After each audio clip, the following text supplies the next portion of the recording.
하나님 말씀을 보겠습니다. 하나님 말씀은 거기 나와 있는 대로 우리 마태복음 17장 14절부터 21절 말씀까지입니다.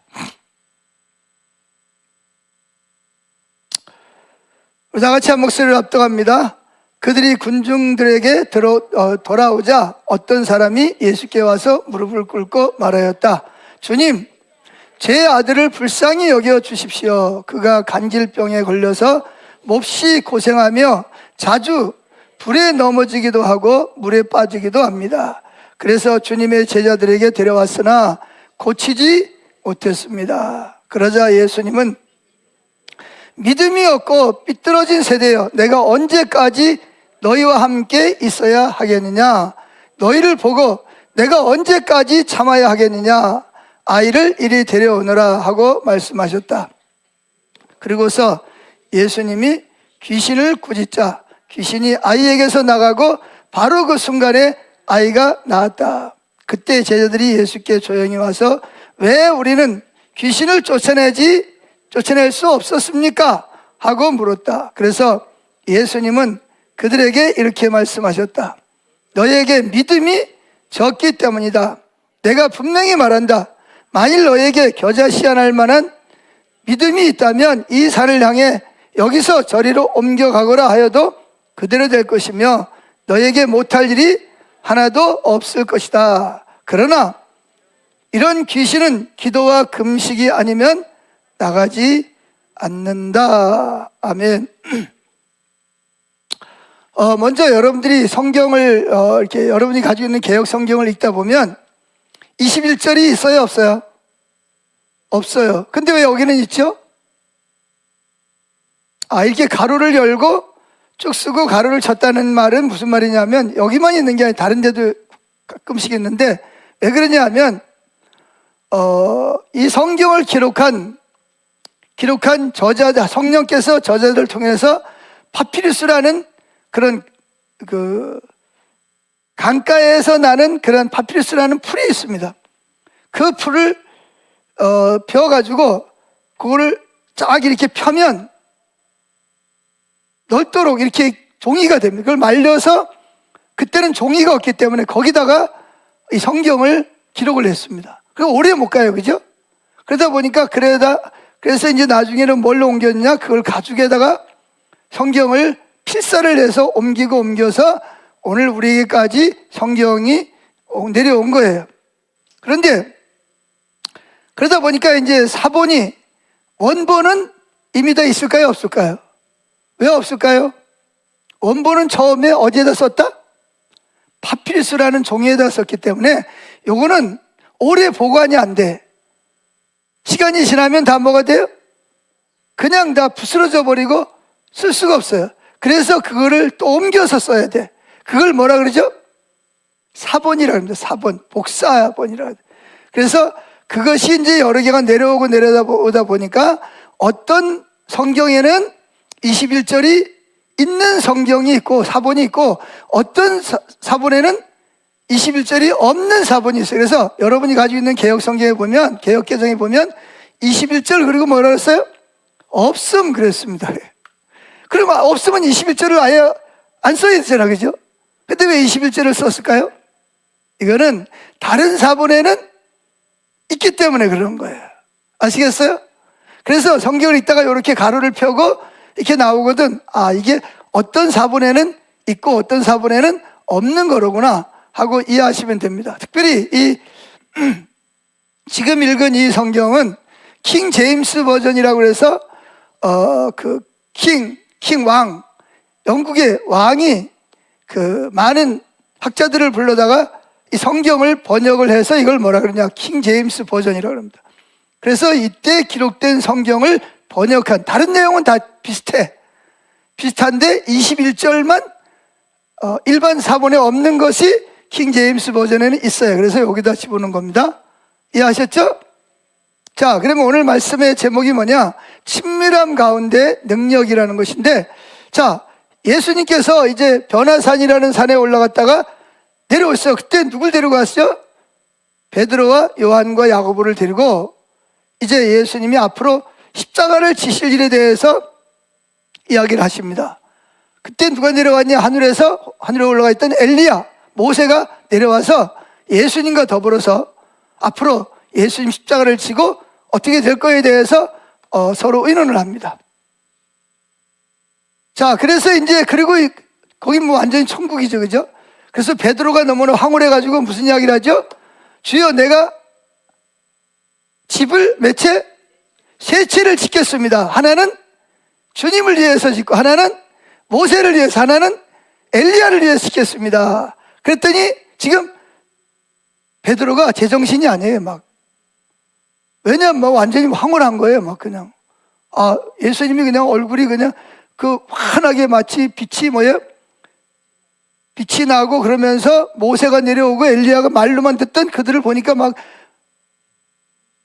베드로가 막 정신이 없는 거예요. 막 너무 황홀해가지고. 그때 하늘에서 무슨 소리가 들리죠? 저는 내 아들이 저의 말을 들으라. 이렇게. 자, 그리고 이제 예수님께서 이제 그 일이 끝났습니다. 엘리야와 모세는 어디로 가고? 하늘로 가고, 이제 다시 제정신으로 돌아온 거예요. 이제 현실로 돌아온 거야. 그래서 예수님 죄를 드리고 내려왔습니다. 내려오니까 나머지 9명의 제자들은 지금 밑에서 예수님이 다른 죄들과 올 때를 기다리고 있는 거예요. 근데 뭐 밑에 가까이 오니까 뭐 큰 소리가 나. 막 뭐 언성이 높이고 막 변론하는 소리가 막 들리는 거예요. 이게 뭐예요? 그러면서 와봤더니 무슨 일이 벌어졌어요? 어떤 아버지가 있는데 애 아들이야. 근데 이 아들이 뭐예요? 간질병에 걸린 거예요. 간질병 걸린 사람 봤어요? 제가 어릴 때만 하더라도 이 간질병 환자들이 참 많았습니다. 그래가지고 이 간질병 환자는 뭐냐면 갑자기 멀쩡하게, 저 같은 경우에 내가 만약에 간질병이 들으면 멀쩡하게 있다가 갑자기 픽 쓰러집니다. 그냥 뭐죠? 이게 아련하면서 아무것도 안 보이면서 정신이 막 휘청하면서 쓰러지면 뭐죠? 몸이 막 이렇게 막 뒤틀리고 입에서 막 거품이 나오고 정말 무서워요, 이게. 저는 그런 친구를 세 번, 우리 교회에도 제가 처음에 개척을 했을 때, 그 집사님 중에서 한 분, 이 집사님이랑 여자분인데, 여기 기억나시는 분, 그때 계셨던 분 있으신가 모르겠는데, 그분이 이 가끔씩 가다가 예배드리다가 없어져 버리는 거예요. 어디로 가요?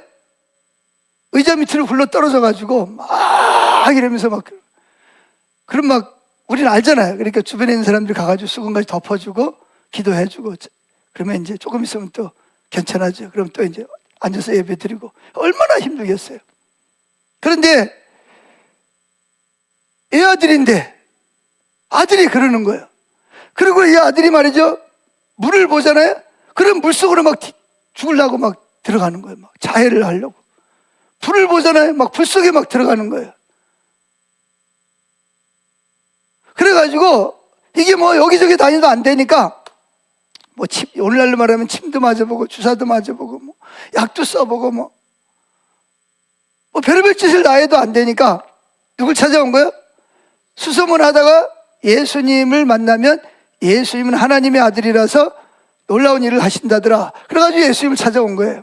그때 예수님은 안 계셔서 제자들 보고 이야기를 했더니 데리고 오라. 그래가지고 막 9명이 붙잡고 막 믿습니다. 그러고 막 기도했겠지. 주여 주여 불러 했는데 어떻게 했어요? 이게 안 난 거예요. 그러니까 이제 그 서기관들이 막 말이야, 지금까지 한 거는 뭐냐 막 그러면서 막 서로 변론이 일어난 거예요. 그래서 예수님께서 내려오시니까 이 아이 아버지, 여러분 생각을 해보세요. 여러분이 만약에 그런 자녀를 둔 아버지라고 생각을 해보세요.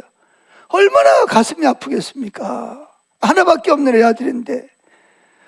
이게 정말 다른 사람은 이 심정을 이해를 못하는 거예요. 만약에 아버지가 돌아가시더라도 이 자녀 때문에 눈을 감기가 어려운 거죠. 내가 죽으면 우리 자녀는 어떻게 될까? 뭐 이런 걱정을 하잖아요. 너무 걱정스러운 거예요. 그래가지고 막 사방팔방으로 막 고치려고 그러다가 결국은 예수님까지 온 거예요. 그때 제자들에게 왔는데 제자들이 못 고치는 거죠. 그러니까 이 아버지가 얼마나 낙심이 되겠어요.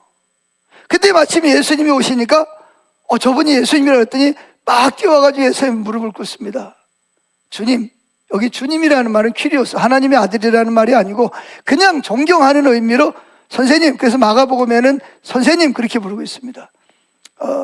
선생님, 내 아들이 이렇게 간질병에 고생을 하고 물을 보면 죽으려고 들어가고 불을 보면 자해를 하는데, 그래서 선생님의 제자들에게 고쳐달라고 데리고 왔는데 못 고쳤습니다 라고 이야기를 하는 거예요.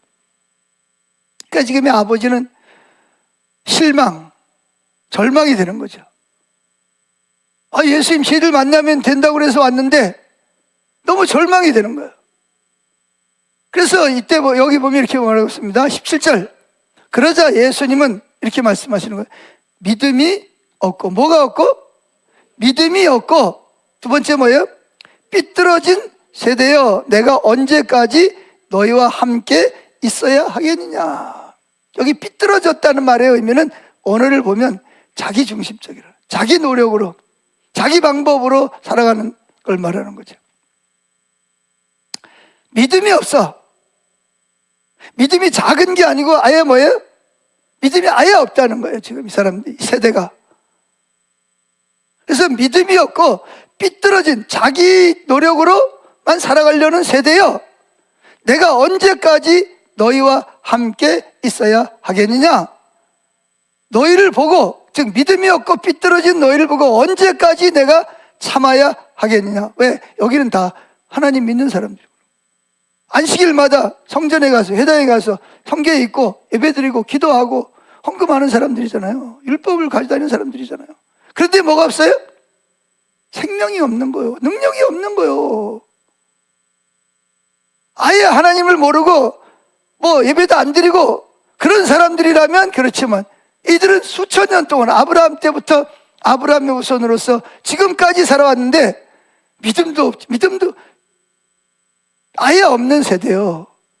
삐뚤어져서 자기 중심으로 자기 방법으로 살아가는 세대라는 거예요. 주님 너무 한탄스러운 거죠. 그러면서 뭐라 그러냐?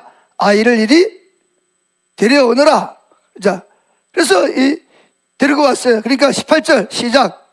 그리고서 예수님이 귀신을 꾸짖자 귀신이 아이에게서 나가고 바로 그 순간에 아이가 나왔다. 아니, 지금 이 아이가 간질병 환자란 말이에요. 근데 그러면 머리에 손을 놓고 간질병은 나을지어다 그래야 되는데, 지금 예수님 뭐 하고 있죠? 왜 귀신을 쫓아내는 거예요? 이 병의 근원이 누구라는 거예요? 귀신이라는 걸 예수님은 딱 영적으로 딱 본 거예요. 물론 제자들도 그건 알았어요. 그런데 제자들은 못 쫓아내요. 근데 예수님께서 병을 고치는 것이 아니라 그 병의 근원인 누구를? 악한 귀신을 하나님의 아들의 권세로 책망을 하니까 즉시 뭐 했더라? 귀신이 나갔어요. 귀신이 나가니까 병은 어떻게 돼요? 저절로 그 자리에서 나았더라. 할렐루야. 뭐 같아요? 오늘 우리 시대와 똑같잖아요. 우리 매일 주일마다 교회 와가지고 예배 드리고 하는데,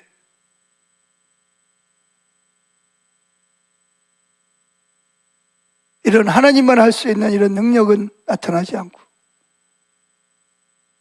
사람들의 삶은 여전히 변하지 않고 그 자리에서 한 발자국도 안 움직이는 오늘 우리 교회의 모습이나 이때 모습이나 뭐가 다를 바가 있겠습니까?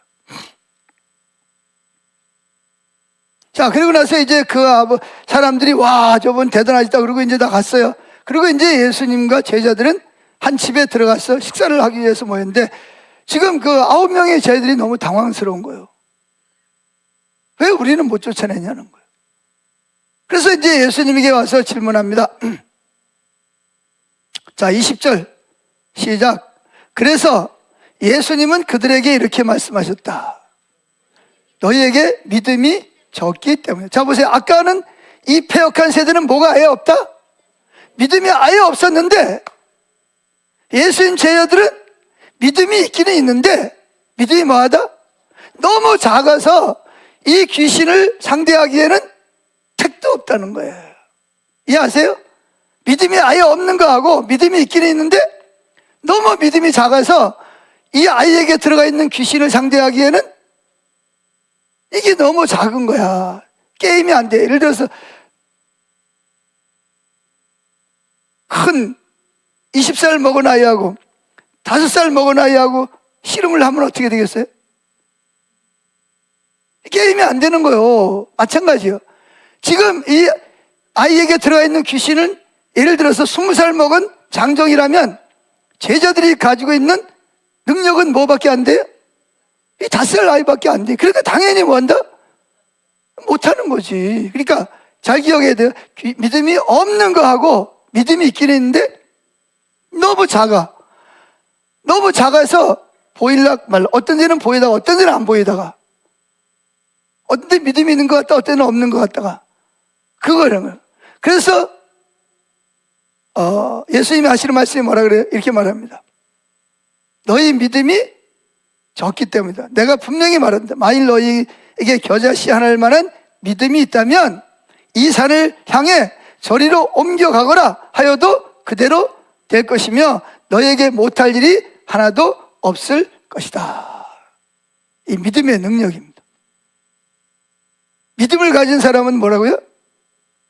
산같이 큰, 꼭 여기서 산이라는 것은 진짜 산을 말한다기보다는 산과 같이 내 힘으로는 도저히 뭐가 안 돼요? 해결이 안 돼. 감당이 안 돼. 산은 너무 커요, 작아요? 여러분 앞에 모락산을 보세요. 거기 내가 서 있으면 나는 뭐에 비해? 산은 뭐예요? 근데 나는 개미만 하잖아요. 어떻게 하겠어요, 이거를? 우리 앞에 이런 문제가 있을 때가 있어요, 없어요? 있죠. 이거 어떻게, 우리 힘으로 어떻게 할 방법이 없는 거예요. 그런데 만일 너에게 무슨 말은? 겨자씨는 씨 중에서 제일 작은 씨. 진짜 여기서 말하는 겨자씨는 살아있는 겨자씨 같은 믿음만 있다면 이 모락산처럼 내 앞에 딱 버티고 서 있는 이것도 내가 뭐 한다? 이 문제도 믿음으로 뭐 한다? 해결할 수 있어요. 믿음이라는 것은 내 힘으로 해결하는 게 아니라 누굴 믿는 거예요? 하나님의 능력으로 이 산을 만드신 하나님께서 그 능력으로 뭐 할 수 있다? 이 산과 같은 이 문제들을 해결할 수 있는 생명이 있다, 없다? 있다는 거예요. 보세요. 만일 너에게 겨자씨 하나일 만한 믿음이 있다면 이 산을 향해 저리로 옮겨가거라 하여도 그대로 될 것이고 너희가 못할 일이 하나도 없을 것이다 그랬습니다. 그러면서 마지막으로 완전히 엊그폿을 먹입니다. 너희들이 가장 큰 문제가 뭐이다? 너희들이 왜 믿음이 적다는 거예요? 왜 겨자씨 하나일 만한 믿음도 안 된다는 거예요? 이유가 뭐예요? 21절에 나와 있잖아요. 시작. 그러나 이런 귀신은 기도와 금식이 아니면 나가지 않는다.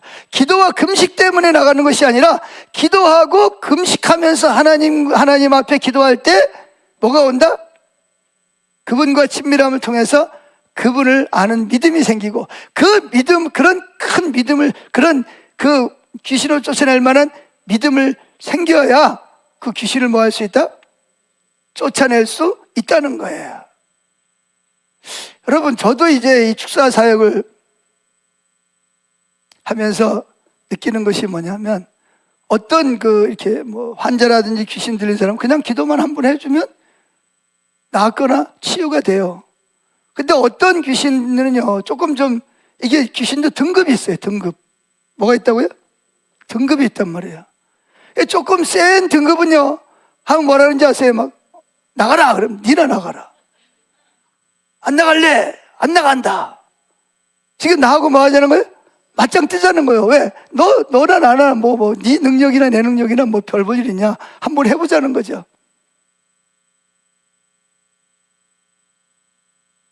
왜 그러죠? 이 귀신도, 쪼무라기 귀신이 들어간 귀신은 그냥 예수 이름으로 눈만 부르떠도 도망을 갑니다. 근데 귀신이 뭐야? 귀신들이 떼거지로 몰려간, 잘 돼요? 안 돼요?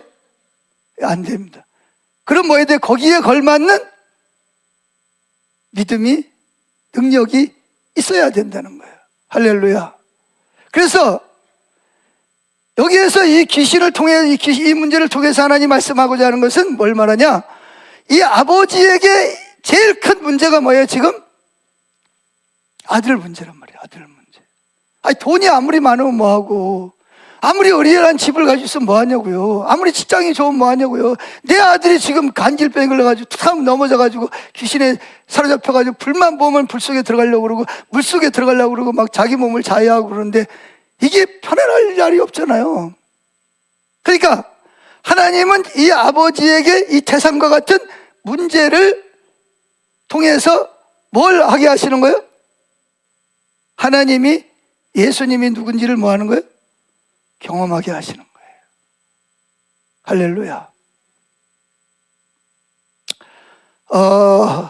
제가 2주 전까지만 하더라도 하나님 마음에 합한 사람의 3가지 특징에 대해서 말씀을 드렸죠. 첫째가 뭐였어요?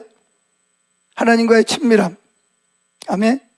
친밀함이 첫 번째라는 거죠. 두 번째가 뭐였어요?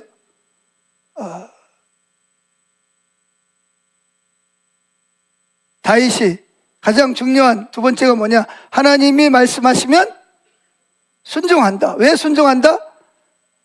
율법이기 때문에 순종하는 것이 아니라 하나님을 사랑하고 경외하기 때문에 순종하는. 이거 다릅니다, 여러분. 이게 하나님 말씀 억지로 법이기 때문에 어쩔 수 없이 순종하는 거하고 그 말씀하신 그분을 사랑하고 경외하는 마음 때문에 순종하는 거는 좀 달라요. 다윗은 후자예요. 이게 두 번째, 하나님 말씀하시면 뭐든지 순종하는 거예요. 세 번째가 뭐죠? 하나님이 이 시대 가운데 다윗을 통해서 이루시고자 하는 하나님의 뜻과 목적이 있다는 거죠. 하나님은 여러분을 통해서도 이 시대 가운데 이루시고자 하는 뜻과 목적이 있어요. 아멘. 하나님 여러분을 통해서 이루시고자 하는 뜻과 목적이 다 있다고요. 그걸 여러분들이 발견해야 되걸요. 그런데 이 하나님이 이 시대 가운데서 나를 통해서 이루어지는 목적과 뜻이 이루어지려면 뭐가 필요해? 내게 능력이 필요하단 말이에요. 권능이 권세가 필요하단 말이에요. 할렐루야. 그래서 뭐가 필요하다고요? 이 권능을 뭐 해야 된다? 받아야 된다는 거예요. 이 권능을 받아야 된단 말이에요. 어떻게 이 권능을 받냐? 그 부분에 대해서 오늘 말씀을 드리려고 합니다. 아멘. 자, 첫째, 너는 중보자다. 이 마이클 피클 목사님이 어느 날 하나님이 그에게 오셔서 너는 중보 기도자다. 이렇게. 그래서 목사님이 직접 주님과 인격적으로 만나서 주님이 그분에게 너는 중보자다. 그래서 교인들에게 주님이 날 찾았는데 날 보고 너는 중보자라고 말씀했습니다. 그랬더니 그 앞에 있던 집사님 한 분이 목사님, 중보자가 뭐예요? 그랬더니 나도 잘 모르겠는데. 그때부터 뭐예요? 서점에 들려서 중보기도가 뭔지를 그때만 하더라도 중보기도가 지금도 별로 없지만 기도에 대한 건 많지만 중보기도에 대한 거는 별로 없어요. 그래서 있는 책을 다 사다 봤어요. 그래가지고 결국은 몇 년 동안 뭐 했다? 실패를 거듭하는 내용이 여기에 나옵니다. 그래서 결론적으로 중보기도가 뭐냐? 하나님이 마이클 피클에게 말씀하신 중보기도라는 게 뭐냐? 중보기도는 하나님이 말씀하신 말씀을 가지고 하나님 앞에 뭐예요? 반복적으로 말씀하신 것을 성취하도록 뭐한다? 그분에게 아뢰는 것을 중보기도라고 그러는 거예요. 자, 중보기도가 뭐라고요? 하나님이 성경을 통해서 하시겠다고 말씀하신 그 말씀을 가지고 반복적으로 누구에게? 하나님께 그 일을 이루시도록 상기시켜 드리는 거예요. 이게 중보기도라는 거예요. 그게 중보기도의 사명이라는 것입니다. 나중에서야 그걸 깨닫죠. 자, 두 번째로 봅니다. 두 번째, 친밀함 개발하기.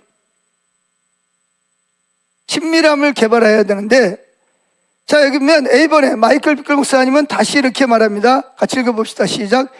몇 해가 지나자 하나님의 궁극적인 목적과 방법이 나에게 이해가 되기 시작했다. 부드럽게 하는 작업이 진행 중이었다.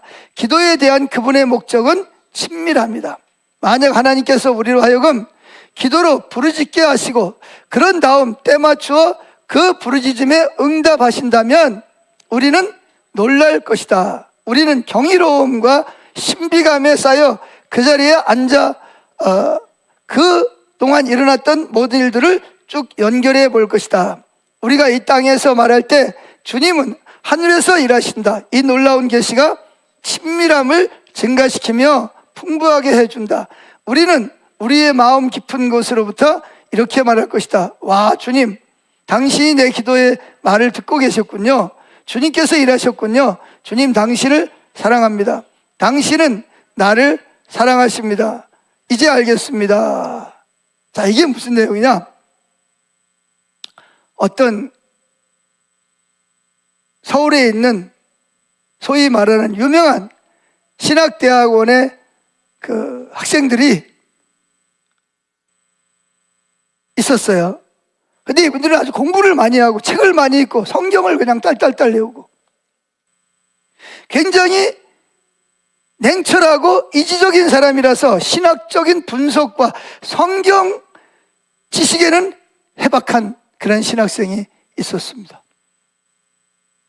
그런데 이 신학생은 한 번도 인격적으로 주님을 만나거나 체험을 통해서 주님을 경험한 적이 없어요. 오직 뭘로만 무장이 되어 있어요?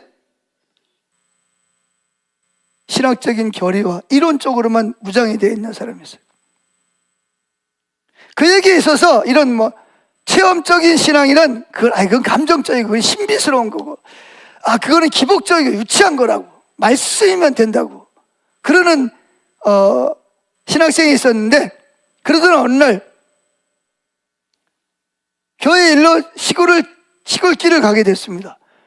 근데 그때만 하더라도 지금처럼 이렇게 시골에 버스가 없는 그런 마을에서 걸어가다가 해가 저물어 버렸어요. 잠을 자야 되는데 마을에 가서 두드려도 아무도 재워주는 사람이 없어요. 근데 날씨는 춥고 겨울인데 눈은 허옇게 쌓여있는데 그래가지고 이제 마지막 집이다 싶어가지고 낡은 집에 가서 문을 두드렸더니 어떤 노파가 나와서 맞이해 주는 거예요. 그래서 이제 그 집에서 하룻밤을 자게 됐는데 그때 들어가서 보니까 땔감이 없어가지고 바닥이 소위 말하는 냉굴이에요. 냉굴. 이 오히려 바닥이 내 몸을 의지하는 그런 그 냉굴이란 말이에요. 그런데 이게 할머니가 기도하는 소리를 들었습니다. 뭐라고 기도하냐? 아버지, 너무 추워요. 땔감도 떨어졌고요. 아버지, 빨리 이 온도를 좀 따뜻하게 데펴주세요. 지금 저 옆방에는 신학생도 와 있는데 좀 도와주세요. 기도하는 거예요. 그 이야기를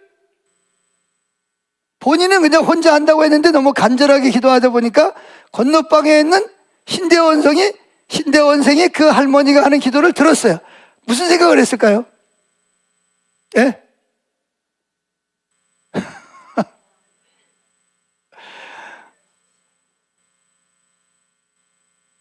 아니, 저 할머니가 정신이 나가셨나?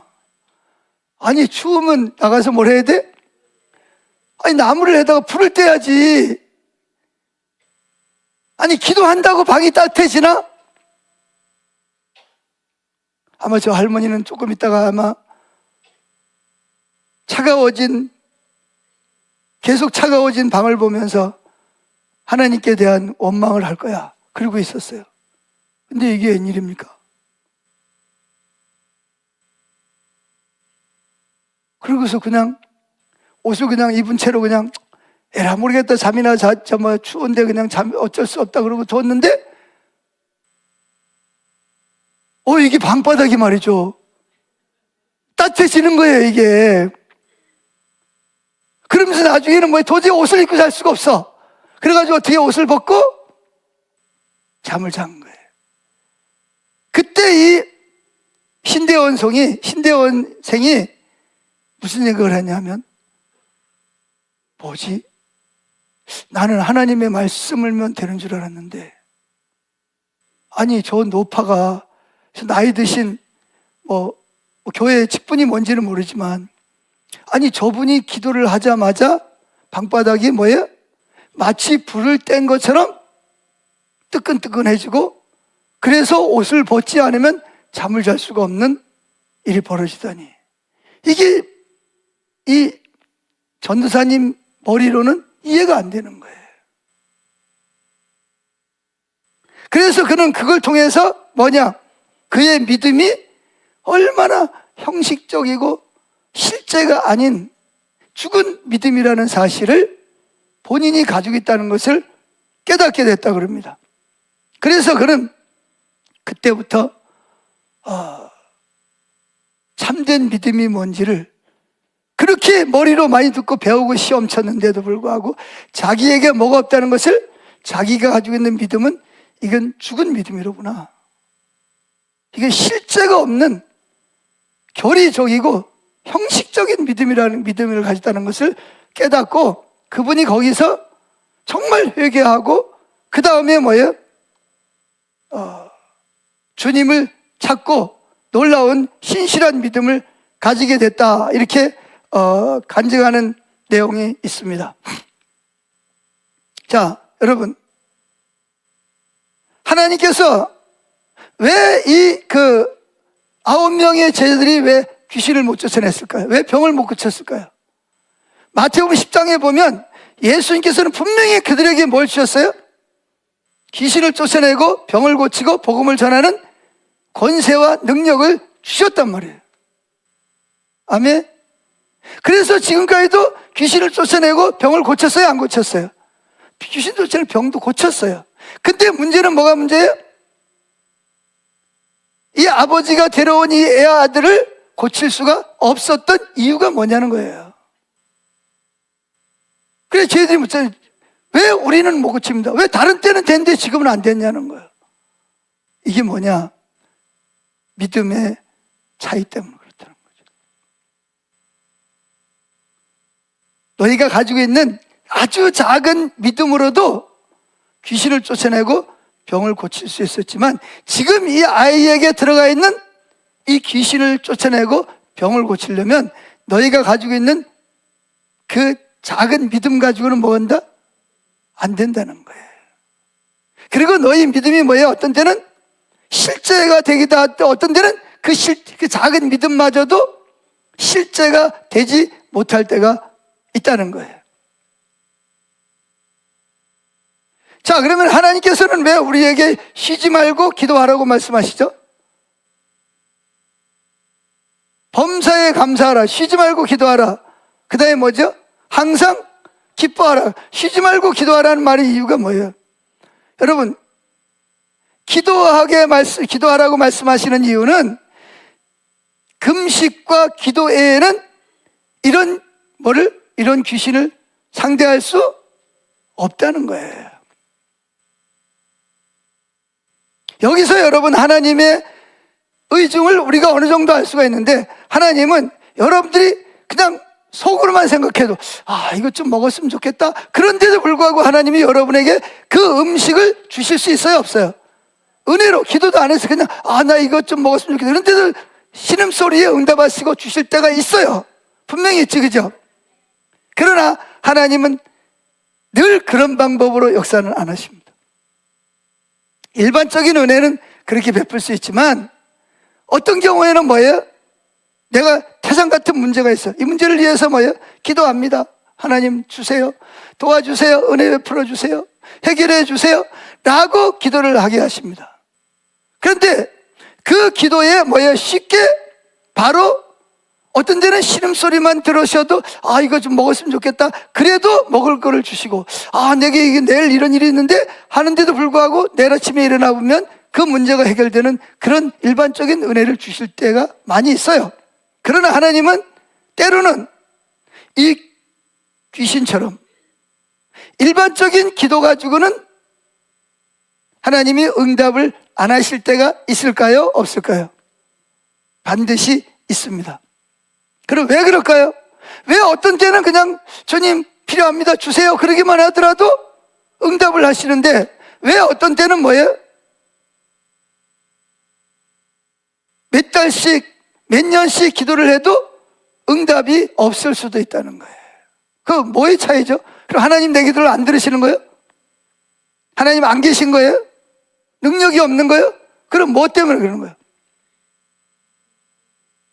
그러니까 왜 믿음의 차이가 생기냐는 거예요.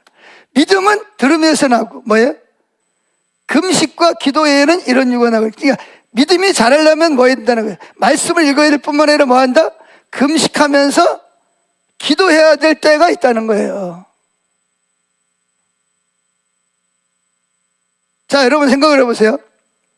하나님께서 여러분들에게 신음, 이거 먹고 싶다, 좀 필요한데, 그런데 하나님 주셨어.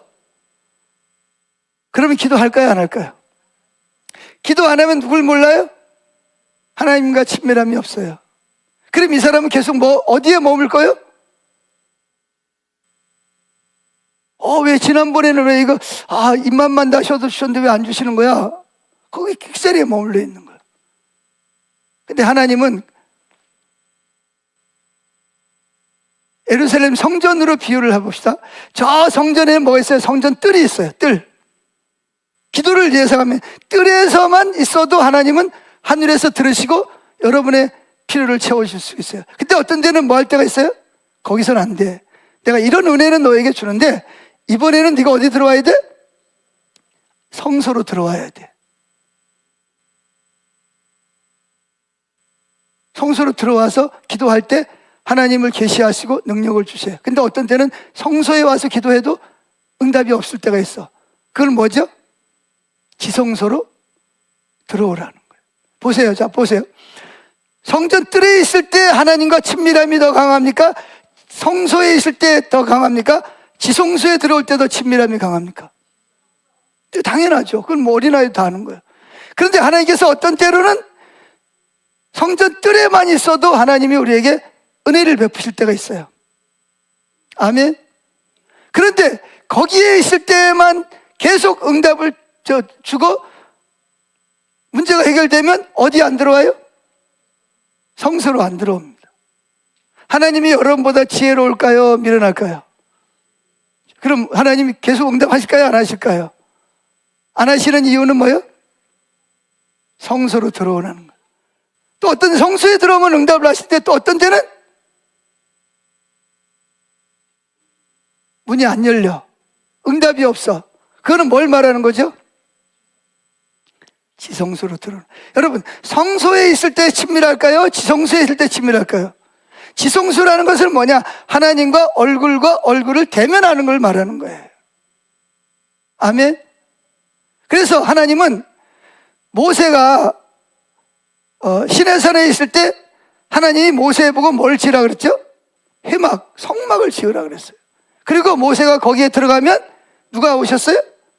하나님이 오셔서 모세와 뭐 하세요?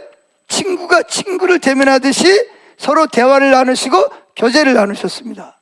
그래서 쉬지 말고 기도하라는 말의 이유는 그 여러분이 기도하는 그 장소가 성전이 되기 때문에 그렇습니다. 아멘. 내가 운전하면서 기도를 한다. 그럼 여기에 하나님이 임재하신 성전이, 이 안이 성전이 되는 거예요. 그래서 어떤 데는 하나님이 그냥 운전하면서 기도해도 응답하실 때가 있어요. 그런데 어떤 문제는 운전하면서 기도만 해가지고는 응답을 안 하셔요. 왜 안 하실까요? 어떤 데는 하셨잖아요. 왜 안 하셔요? 더 가까이 오라는 거. 잘하시네. 운전대 잡고 보면서 그런 기도 말고 더 뭐예요? 더 가까이 와서 기도하라는 거예요. 할렐루야. 근데 어떤 데는 성소에 와서도 안 돼. 뭐 하시는 거예요? 지성소로 들어오는 거예요. 이게 뭐죠? 은밀한 중에 금식하면서 하나님을 뭐 하라는 거예요? 부르짖고 기도하라는 거예요. 왜 그러냐? 하나님은 여러분들을 뭐 하는 거예요? 친밀 친밀함 가운데로 여러분을 친밀함을 개발하기 위해서 그렇습니다. 뭘 개발하기 위해서? 하나님을 알고 살아가는 친밀함을. 여러분 보세요. 운전하면서 기도해도 하나님 응답하셨어요. 그럼 뭐야? 하나님 감사합니다. 그래요. 그런데 언제 기도 응답이 안 돼 그래가지고 막 금식하면서 막 부르짖고 막 기도했더니 하나님이 오셔서 기도 응답을 해주셨어. 그거 하고 운전하면서 기도할 때 응답 받은 거하고 어떤 게 더 친밀함이 들까요? 어떤 게 하나님이 더 믿어져요? 당연히 시간을 정하고 다른 일을 다 제쳐놓고 그 문제를 위해서 기도했대 하나님이 응답하시면 어때요? 하나님 내 기도를 들으셨구나. 할렐루야. 하나님 감사합니다. 하나님 날 사랑하십니다. 말로만 듣던 것이 뭐가 돼요? 실제 체험이 되고 경험이 되어지는 거예요. 이게 참된 성경이 말하는 믿음이에요. 그래서 행함이 없는 믿음은 뭐다? 죽은 믿음이라는 말이 그런 뜻이거든요. 그런데 만약에 하나님께서 여러분들이 기도도 안 했어. 그냥 적당히 슬금슬금 하는데 기도를 했는데 하나님 여러분들에게 응답을 하시고 능력을 주시고 하면 여러분들 입장에서 이게 누가 했다고 생각하죠? 내가 했다고 생각해요. 내가 열심히 노력했더니 내가 했더니 하나님은 사라져버리고 누구만 남아요? 자기만 남는 거예요. 그런데 막 금식을 하면서 막 시간을 정하고 다른 약속 다 제치고 하나님께 나와가지고 막 정하고 막 기도해서 그랬더니 응답이 왔어. 자, 똑같은 응답인데 어떤 기도 하나님을 발견하게 될까요? 당연히 후자겠죠. 그래서 하나님께서는 어떤 방법을 쓰시냐? 일반적인 은혜는 여러분에게 그냥 주실 때가 있어요. 그런데 하나님께서 특별한 은혜는 그냥 운전하면서 기도하거나 그냥 주님 바라보고 기도할 때는 응답이 없을 때가 있어요. 왜 그러죠? 하나님은 조금 더 뭐 하기를 원한 거예요? 하나님을 알고 살아가는 친밀한 교제로 뭐 하기를? 가까이 오기를 원하는 거예요. 그래서 뭐 하냐? 결국은 시간을 정하고 장소를 정하고 그리고 모든 에너지를 쏟아서 기도합니다. 때로는 금식하면서 때로는 철야하면서 하나님 앞에 기도합니다. 그랬더니 하나님이 뭐 하셨어요? 임재하셔서 능력으로 응답하셨어요. 그러면 어때요? 내가 기도하고 내가 하나님 앞에 부르짖은 것만큼 하나님께서 응답하셨을 때 내가 느끼는 기쁨과 감격과 감사가 달라요? 똑같아요? 다르죠.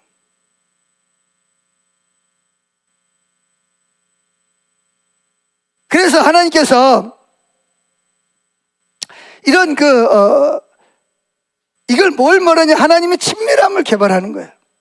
때로는 이런 경우가 있어요. 우리 세무교 성교에 있을 때 초창기에 막 이빨이 뭐가 바뀌죠? 산뿌라치가 금으로 바뀌고요. 예배 시간에 막 위에서 막 금가루가 막 쏟아진 거 아세요? 그리고 뭐죠? 간암에 걸려가지고 말기 된 무슨 목사님이지? 태백에 가 있는 목사님. 교회 와가지고 예배 드리다 말고 막 그냥 뜨거워가지고 막 그냥 막 뒹굴뒹굴 하고 그랬거든요.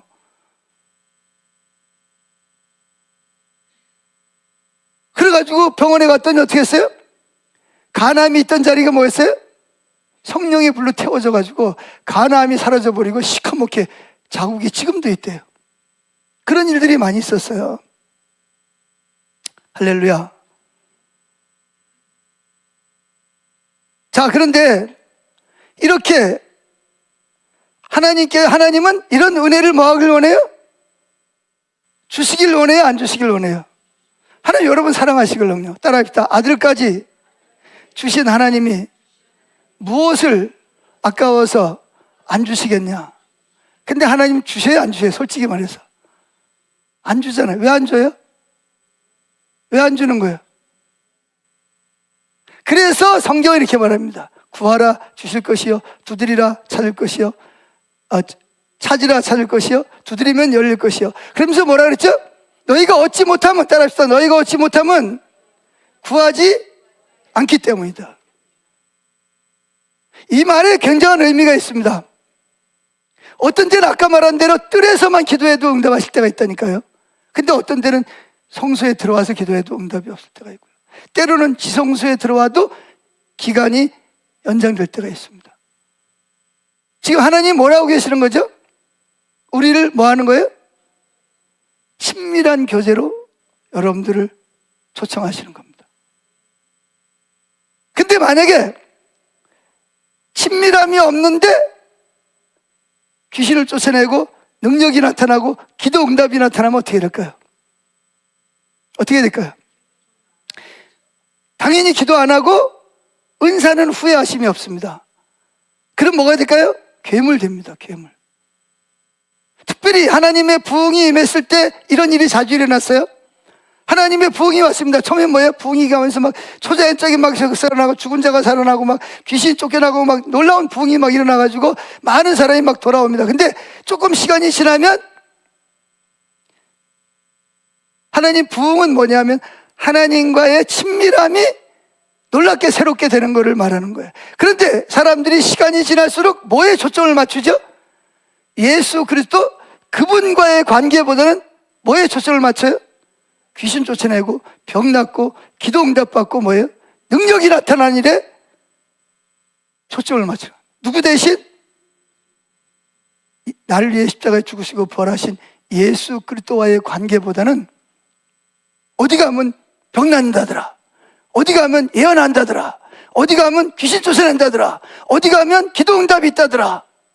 초점이 어디서 어디로 옮겨간 거죠? 주님과의 친밀함에서 나타나는 능력과 귀신 쫓아내고 병 골치는 대로 예수님 자리를 그런 자리로 바꾸는 걸 말하는 거예요. 그래서 우리 세무교 성교에도 몇 달 나왔어요. 교회가 너무 안 돼가지고 교회 나왔는데 이분이 우리 성교에 와가지고 열심히 막 기도하고 막 그때는 막 뭐 3-4시간씩 5-6시간 찾아가가지고 기도하고 막 뭐 새벽 1시, 2시까지 막 집회했잖아요. 그러니까 능력을 받았어요. 그래가지고 주일날 가 설교하고 축도를 했는데 눈 뜨고 보니까 교인이 한 명도 없어. 다 어디 간 거예요? 그랬더니 다 어디 갔어요? 쓰러져가지고 복도에 쓰러져가지고 막 이렇게 막 진동을 하고 막 그러는 거예요.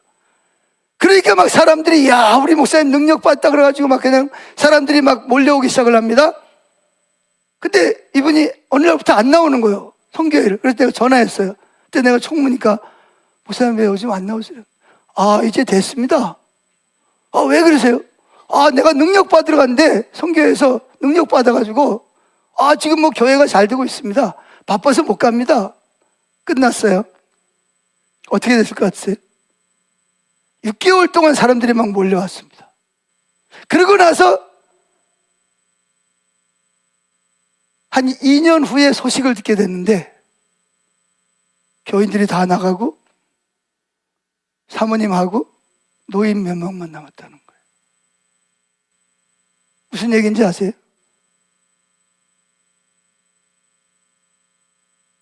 그래서 예수님께서는 우리에게 응답을 하시되 은혜를 주시되 무슨 관계 속에서?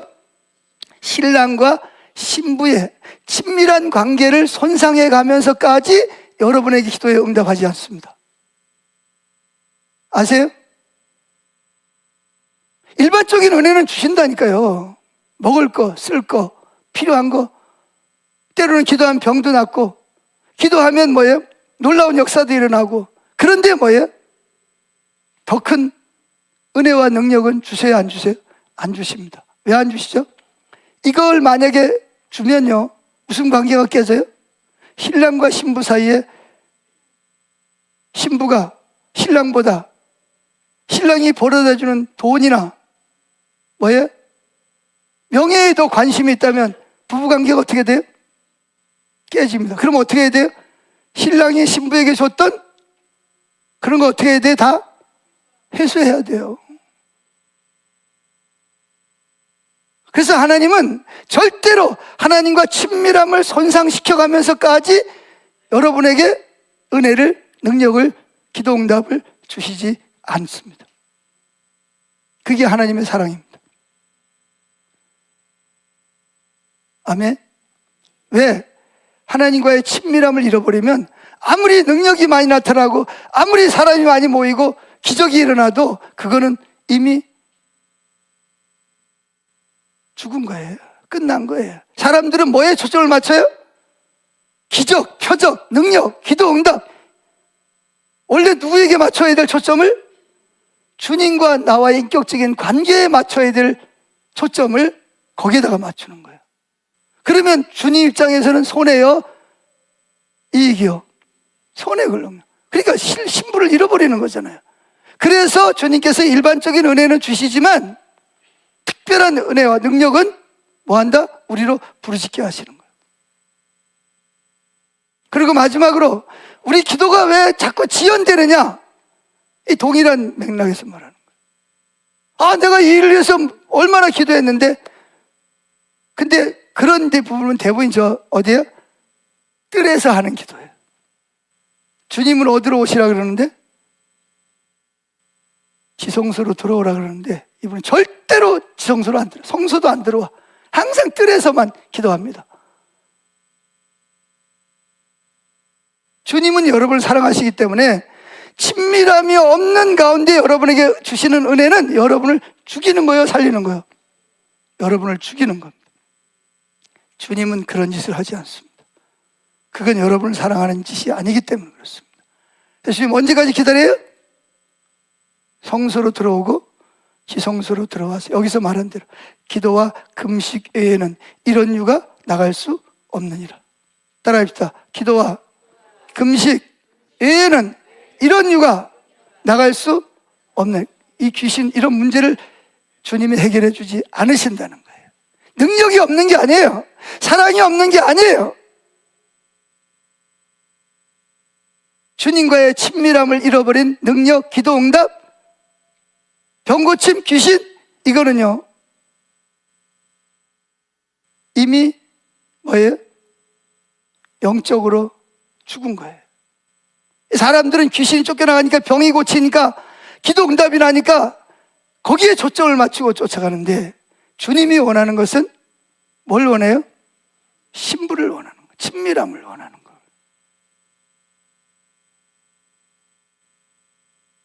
여기에서 제 9명이 쫓아내지 못한 이유는 예수님은 뭐였어요? 하나님이심에도 불구하고 늘 새벽에 나가서 기도하셨죠. 때로는 철야하면서 기도하셨죠. 때로는 금식하면서 기도하셨잖아요.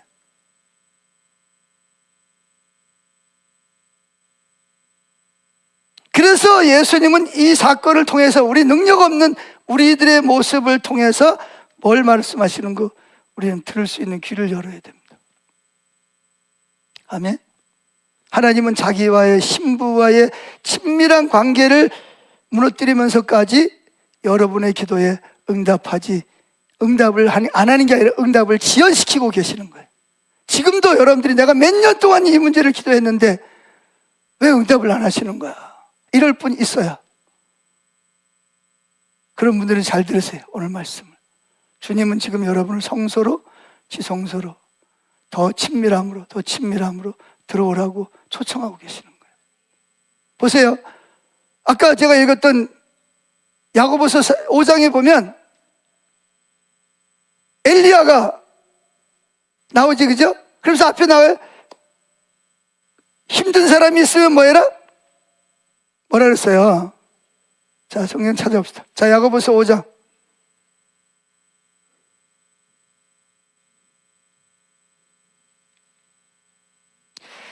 자, 야고보서 5장 13절 시작. 너희 중에 고난당하는 자가 있냐? 저는 뭐 할 것이요? 기도라는 게 뭐라고요? 주님과 관계로 나오는 거예요, 여러분. 지금 초청하는 거예요. 근데 고난을 당하는데도 기도를 안 해. 우리가 보기에는 주님 좀 빨리 좀 응답 좀 해주세요. 그런데 하나님 응답을 안 하셔. 왜? 지금 응답하면요 초점이 어디로 가요? 주님이 아니고 다른 거에 가고. 주님은 신부와의 사랑의 관계를 무너뜨리면서까지 그 일을 하려고 하지 않습니다. 고난당하는 자가 있냐? 그는 기도할 것이요. 즐거워하는 자가 있냐? 그는 찬송할지니라. 다 기도해요. 너희 중에 병든 자가 있느냐? 그는 교회의 장로들을 청할 것이요. 그들은 주의 이름으로 기름을 바르며 위하여 기도할지니라. 그러면서 뭐래? 15절. 믿음의 기도는 병든 자를 구원하리니 주께서 그를 일으키시리라. 혹시 죄를 범하였을지라도 사하심을 받으리라. 그러면서 이제 병 낫기를 위하여 죄를 서로 구하라. 17절. 엘리야는 우리와 성정이 똑같은 사람이에요. 똑같은 피를 가진 사람, 똑같은 밥 먹고 사는 사람, 화장실 가는 사람인데 뭐 했다고요? 그가 비가 오지 않기를 간절히 기도한 즉 3년 6개월 동안 땅에 비가 오지 아니하고 다시 기도하니 하늘이 비를 주고 땅이 열매를 맺었느니라. 자, 엘리야를 한번 살펴봅시다. 하나님이 엘리야 보고 내가 땅에 비를 뭐하지 않으리라? 내리지 아니하리라. 그러니까 엘리야는 아멘 하시옵소 그랬나요? 뭐 했어요? 뭐라고 기도했을까요? 뭐라고 기도했어요? 하나님 36개월 동안 땅에 비를 내리지 마시옵소서. 그리고 자 이제 36개월이 지났습니다. 3년이 지났어요. 이제 하나님이 뭐라 그러죠? 내가 땅에 비를 뭐하리라? 내리리라.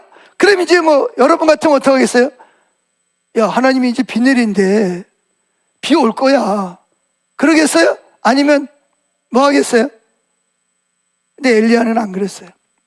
뭐 했다? 하나님이 비를 내리시겠다 그러니까 이제는 내가 뭘 해야 된다? 하나님은 여러분을 통해서 일하기를 원하십니다. 혼자 일하지 않으세요. 따라해보세요. 하나님은 신부인 나를 통해서 하나님의 뜻을 이루기를 원하십니다. 아멘. 그러니까 뭐예요? 하나님이 비를 내리겠다 말씀하셨다는 것은 곧 엘리야가 뭐 하라는 얘기예요? 나에게 친밀함을 위해서 기도하라고 초청하시는 거예요. 그래서 엘리야는 뭐 했어요? 갈멜산 꼭대기 올라가가지고 머리를 어디에 쳐박고 이 가라 사이에다 이게 때 이제 유대 나라의 여자들이 해산할 때 빨리 해산하려고 힘을 주고 하는 자세가 그 자세랍니다. 그러니까 엘리야가 머리에다가 무릎에다가 머리를 쳐박고 뭐 했어요?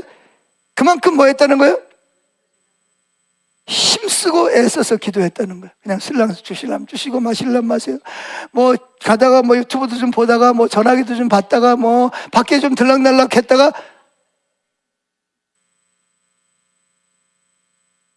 지금 뭐 하고 계시는 거예요? 지금도 혹시 또 이 스마트폰 하고 계시는 분 계시죠?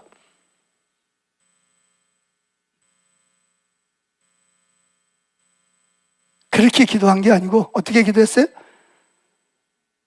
전화기 다 끄고 약속 다 취소하고 시끄러운 거 다 포기하고 오직 누구에게만? 오직 하나님 그분에게만 하나님 말씀하셨죠. 하나님 날 통해서 내 기도를 원하시는 것, 나와 친밀함을 원하는 거 압니다. 내가 주님 당신께 기도합니다. 주님 응답하옵소서. 한 번 기도했어요. 몇 시간 기도했는지 몰라요. 그리고 시정 보고 야 산에 올라가서 무슨 징조가 보이나 좀 봐라 그랬더니 아무것도 안 보이는데 몇 번 했죠? 몇 번 했어요? 7번 했습니다. 7번 기도했다고요. 그리고 아무 징조가 없는데요? 그럼 더 주님이 나를 원하시는가 보다. 더 주님하고 기도하면서 더 주님을 찾았어요. 7번째 기도했습니다. 올라가서 봐라 그랬더니 뭐예요? 저 지중해 쪽에 손바닥만한 구름이 떠 있는 게 보입니다. 그랬더니 그제서 뭐예요? 이젠 됐다. 할렐루야. 이게 하나님이 저와 여러분에게 원하는 거예요. 3년 6개월 동안, 3년 동안 비가 안 오게 하시는 분도 누구예요? 하나님이시고 비가 오게 하시는 분도 하나님이십니다. 근데 하나님은 누구를 필요로 하셔요? 엘리야를 필요로 하십니다. 즉 엘리야는 누구예요? 저와 여러분들을 원하신다는 거예요. 엘리야가 기도 안 해도 비 내릴 수 있어요. 아멘?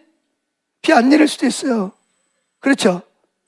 근데 하나님은 뭘 원하신다고요? 사랑하는 신랑 되신 주님께서 신부인 저와 여러분들하고 뭐 하길 원한다? 친밀한 관계를 더 원하신다. 뭐보다? 능력보다, 기적보다, 뭐예요? 표적보다. 친밀함 가운데서 기적이 나타나고 표적이 나타나면 엘리야 입장에서 보세요. 그렇게 막 간절히 기도했어요. 그랬더니 조금 있더니 막 먹구름이 막 몰려오면서 막 비가 오고 있어요. 그거 하고 비를 내리신대. 할렐루야. 그런가 하고 엘리야가 비가 왔을 때 느끼는 감격이 어땠을 것 같으세요? 예? 기도 안 했는데 비가 왔을 때 감격하고, 그냥 애쓰고 물을 7번이나 막 기도하고 그랬더니 막 비가 오는 거 하고, 어떤 감정일 것 같아요?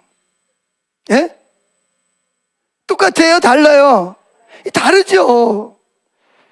엘리야가 그렇게 기도했을 때 하나님이 응답하시니까, 하나님 정말 내 기도를 들으시구나, 나와 함께 하시는구나, 나를 사랑하시는구나, 할렐루야. 감격에 막 적어가지고 막 춤을 추고 하나님께 막 찬양을 하고 영광을 돌리죠. 그때 만약에 하나님이 비 주신데 그때 진짜 비가 왔어. 감사와 감격이 있을까요? 없을까요? 없어요. 그냥 하나님 감사합니다, 비 주셔서 감사, 그게 끝이에요. 근데 내가 그렇게 기도했더니 뭐 했다? 비가 왔다. 이거는요, 얼마나 감격이고 얼마나 기쁨이겠습니까? 믿음이 생기는 거예요. 하나님이 누군지를, 그분이 신실한 분이시고 얼마나 전능하신 분인지를 아는 믿음이 생겨나는, 자라나는 거예요, 이걸 통해서. 아멘. 그래서 하나님은 여러분들의 기도를 때로는 지연시킵니다. 기도를 안 들으시는 게 아니에요. 여러분 기도는 하나도 쓸모없는 게 하나도 없어요. 여러분의 기도는 다 응답됩니다. 그러나 하나님은 뭐 하신다? 뭐를 손상시켜 가면서까지? 친밀한 신랑과 신부의 관계를 손상시켜 가면서까지 여러분의 기도에 응답하거나 능력을 주시지 않으시는 거예요. 그게 하나님 방법입니다. 지금까지 내가 기도했는데 왜 응답이 없나? 그런 분들은 잘 들으세요. 하나님은 지금 여러분들 어디로 초청하신다고요? 지성소로, 뜰에서 성소로 들어가라. 뜰의 성소에서 지성소로, 지성소에서 또 뭐예요? 더 많은 나와 관계를 맺자는 거예요. 그게 하나님의 사랑입니다. 아멘. 하나님은 일반적인 은혜는 주신다니까요. 그런데 정말 내게 필요한 능력, 은혜, 은사, 이런 것들은요, 주님과의 친밀함보다 우리의 마음이 돈이나 은사나 능력에 가는 것을 원해요? 원치 않아요? 이거는요, 괴물 돼버리는 거예요. 진짜로 괴물 돼버린다니까요. 친밀함이 없는데 교회가 부흥한다, 숫자가, 사람이 막 늘어난다, 막 재산이 막 늘어난다, 이게 축복이겠어요? 아니면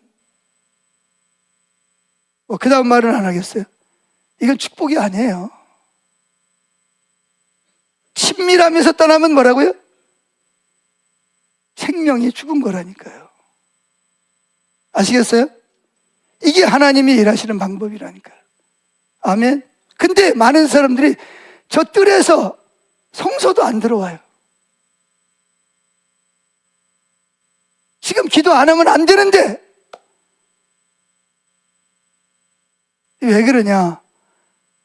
하나님이 안 믿어져서 그러는 거예요. 하나님 누군지 몰라서 그러는 거예요. 다시 뭐라고요? 구하면 주신다. 너희가 얻지 못하면 구하지 않기 때문이다. 근데 단순히 그냥 구하지 않는 게 아니라 하나님이 원하는 것만큼 뭐예요? 친밀함이 되지 않기 때문에 그때까지 주님은 여러 기도 응답을 유보하시고 기다리고 계시는 거예요. 아멘. 찬양하죠?